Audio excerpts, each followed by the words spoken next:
Good morning and welcome to Wake Up Well this Saturday morning. We are on to Psalm 37. Psalm 37 is another psalm of David. It's written at the end of his life. We know that from verse 25, which says, I was young, now I am old, yet I've never seen the righteous forsaken or their children begging for bread. David has a life experience to have understood and learnt and lent on God's faithfulness. We know this from his time as a humble shepherd boy who worshipped, to being anointed as king, to defeating the giant Goliath, to serving in Saul's army, to then being rejected, being abandoned, betrayed and hunted down. And then he became king in his rightful sense and fell with Bathsheba, and then became one of the most profound, successful kings Israel had ever had. He knew God's faithfulness. The beginning of this psalm says, do not fret because of those who are evil, or be envious of those who do wrong.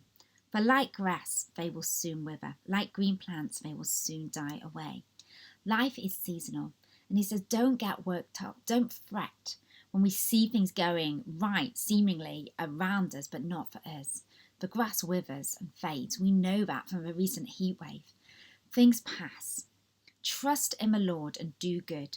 Dwell in the land and enjoy pasture.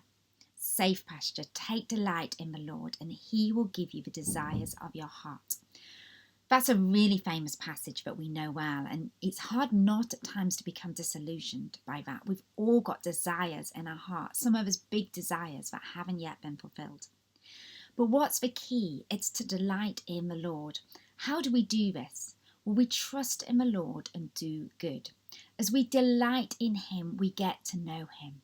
Delighting in him is building relationship, is worshipping him, is finding our hope and peace in him. It's not sweating over the small stuff or losing our trust when things don't go on. It's redirecting our emotions and our thoughts to him, his goodness. We can be thankful. It says enjoy, dwell in the land and enjoy safe pasture. We can enjoy so much even now, the vast array of food we can choose from, our homes, the people around us, and even if we can't physically connect, there's still connection, there's still goodness and there's hope.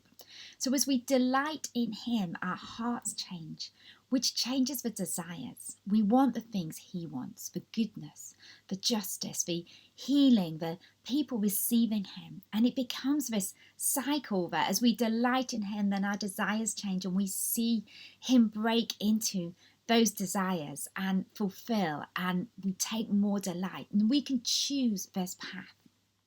Do you know, many years ago I was a missionary out in many different environments and terrains, and often my time was spent sitting on either freezing cold floors or wet or dry, hot, dusty ground where the ants would bite and the mosquito bites would itch away.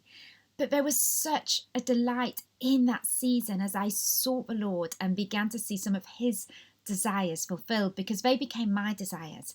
When I came home and sat in, nice warm coffee shops drinking amazing coffee and food, then I grieved for those moments, because actually my delight was in seeing him move. Now, it doesn't mean that I couldn't have seen him move there, but there's something about that. Our desires change as we seek him.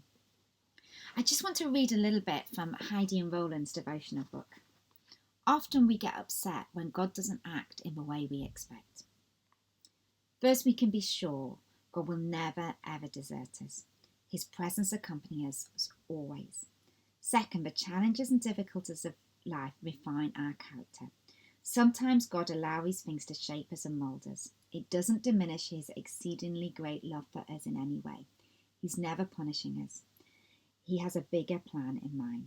Frequently, we don't perceive this bigger picture, but God is still working intentionally in our life, both visibly and behind the scenes, to shape us in the likeness of his Son. He's good all the time.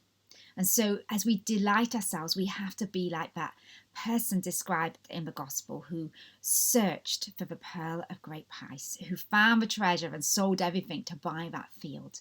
As we delight in him, then we begin to see more of his goodness.